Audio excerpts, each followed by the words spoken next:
Hello and welcome to the Wild Protea. My name is Quinton. Thanks once again for joining me. Before I start, don't forget to like this video, don't forget to subscribe. Also hit that notification button so you can get all the latest from the Wild Protea. Obviously, fan channel, we're trying to start a conversation with the fans. So guys, get commenting below. I'd love to hear from you. What do you think of the Wild Protea? What do you think of my suggestions, my team lineups, whatever's on your mind? Just get commenting and I'll gladly answer you guys.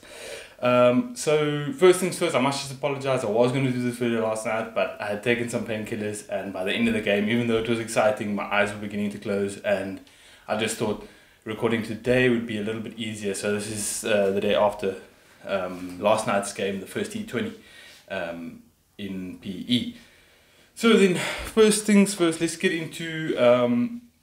into the makeup of the team a bit. Now the team was Quinton, Timber Bavuma, Rassie, Van der Dussen, Smuts, Miller, Pretorius, Petlekwayo, Hendrik, Steyn, Shamsi and Ngidi. Now first of all, that lineup seems a battle light, and I thought on the day that was the situation. We ended up getting 177 when I thought if we had an extra batsman, maybe 190 to 100 was on the cards. For me, I would have probably gone with Van Biljon instead of perhaps Pretorius, because you look at the game, Pretorius came in sort of to the back end and also didn't bowl, so he was pretty much just a passenger for the team. So I just don't understand that selection. Then if he's not going to contribute to the team, then why is he there? But I thought obviously they looked at the nature of the wicket in PE, and usually it's quite slow. Usually it takes cutters and those sorts of things, and maybe Quinton didn't use him because he didn't think the situation was right or whatever.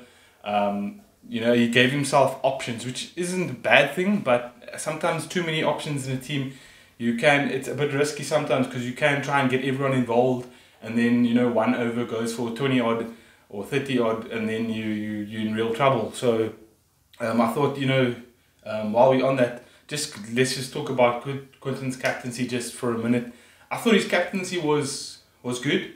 England won the toss. We went out there.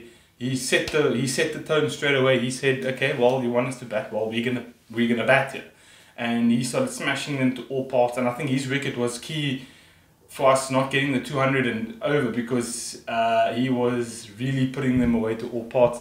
A good partnership then from Bavuma and who was it? Bavuma and Rassie was a good little partnership there. But then once we lost those two, it kind of fell by the wayside.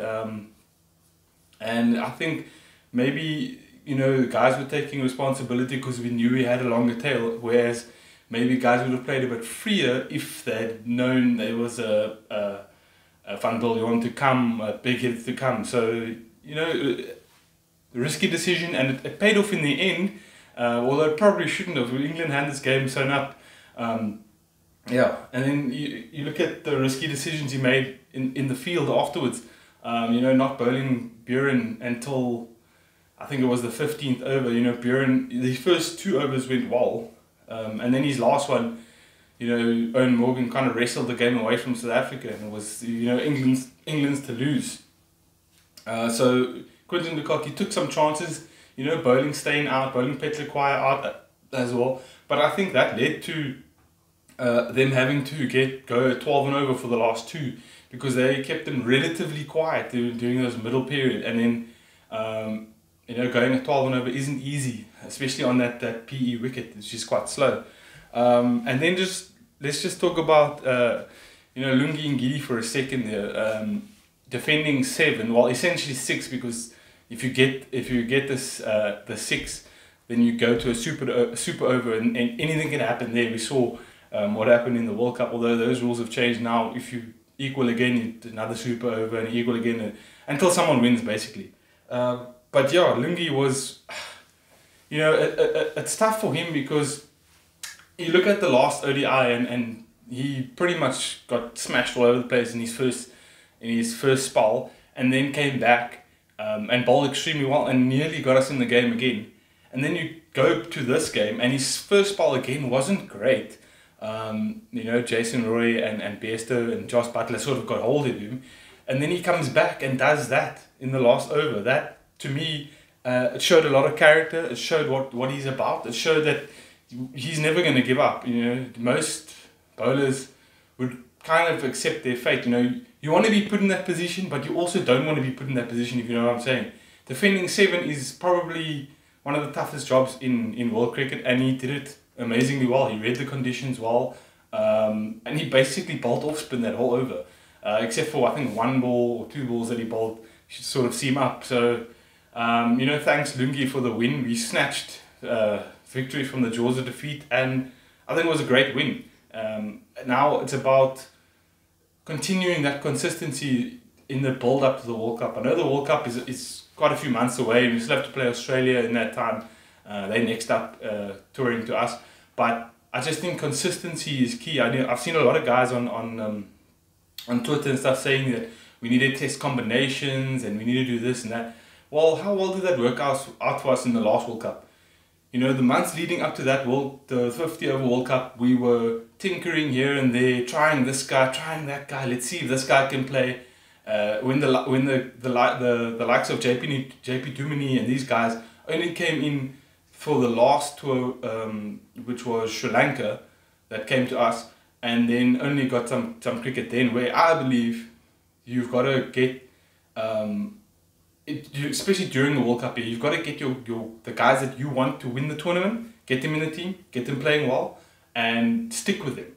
Because the moment you start chopping and changing, roles now need to be established. Now you don't know kind of where you stand in the team. Am I a finisher? Do I rebuild the innings? What's going on? So I think having a consistent selection and having a consistent team is paramount at this stage. I do believe in giving guys a chance. So say now we win the second T20, now the third T20. Now you've established you've got a team that can win 2 games in a row. Now you bring in Klaas and Fortuin, obviously Magala, that situation we'll talk about now, Van Biljon, and you bring the guys in now, and then you can see how they perform under pressure. Just giving guys a run for the sake of playing a game, I don't believe in that. But I believe in getting guys playing well, getting guys you want to play well, and consistently, and then trying to. So it's pointless guys not performing in the world. This is purely just for the World Cup. I'm not talking about long term. This has no longevity in it whatsoever. Obviously, you've got to pick guys who perform, but you've picked these guys who performed up until now. These guys need to be given the chance and a consistent run in the team, and then other guys, if they're really not performing, then other guys can be thought of and brought in. I think getting that consistency throughout the team is what we need at the moment. Okay, right, consistency, that's dealt with. And then just looking at 2 guys who I think can help the team a lot. You know, AB de Villiers, obviously the name on most people's lips at the moment, obviously not included in the squad. I don't know whether he's going to be included in the Australian squad. That situation is still ongoing. I'm not too sure what to do about the AB situation, because is it a one and done, or does he want to continue playing for South Africa? If he wants to continue playing for South Africa, then I think that the management and the captain need to sit down with him and say, listen, you know, what's your long-term plans? Is it a year, 2 years, 3 years, 4 years? Are you going to be available at the next World Cup? What's the 50 over World Cup? What's your goal here? Is it just to play the tournament? Because then we can make an arrangement. Because then you can come in, you know, he has been doing well in the T20 stuff around the world, so he can come in, be an experienced head, someone for Quinton to lean on, and may hopefully help us win a World Cup. If it's for the long term, that needs to be discussed as well. Whether, you know, he's going to come back, what he has to do to prove his worth, as it were. I know he's AB de Villiers. I know he's one of the best players to ever walk the earth. But, you know, at the same time, there are guys who have, you know, did retire. So there are guys who have now sort of built a career while he's been away, and how they're going to be affected. So they need to have those conversations sorted out. And I think it needs to be sorted out as soon as possible, because there's this lingering question mark over the team the whole time, and someone's going to get left out, and if it's left too late, someone's going to be really, really upset. So yeah, and then the second name on my list here is Chris Morris. Now, I know a lot of people don't actually like Chris Morris, but I am a huge fan of him. I think he offers more with the ball than probably Pretorius. I think he offers more with the bat, obviously.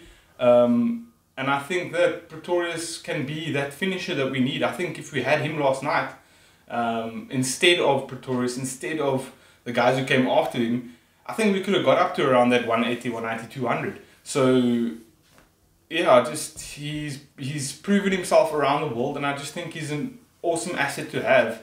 I don't know the situation with him, whether he's been rested because he just had a long tournament, or I don't know what his situation is, but just one name that I would throw in the hat, and I think he can win games for South Africa. So, and he did really well in the World Cup in England. So, just one name that I would have in and around the squad. Right, moving on. Now, just having a look here, the Magala situation. Now, Sisanda Magala has been called up for the 50 over team, and then subsequently been told that he's not fit enough and he needs to go back and work on his fitness. Then he got called up to the T20 team and told his fitness isn't good enough, and then he has to go work on it again. Now, I believe that this is a detriment to the player's future involvement in the team, because why are you calling him up if he's not fit? If he wasn't fit 2 weeks ago when you called him up or a week ago when you called him up for the 50 over games, how in a week has he become fit? Why are you calling him up? It just makes no sense.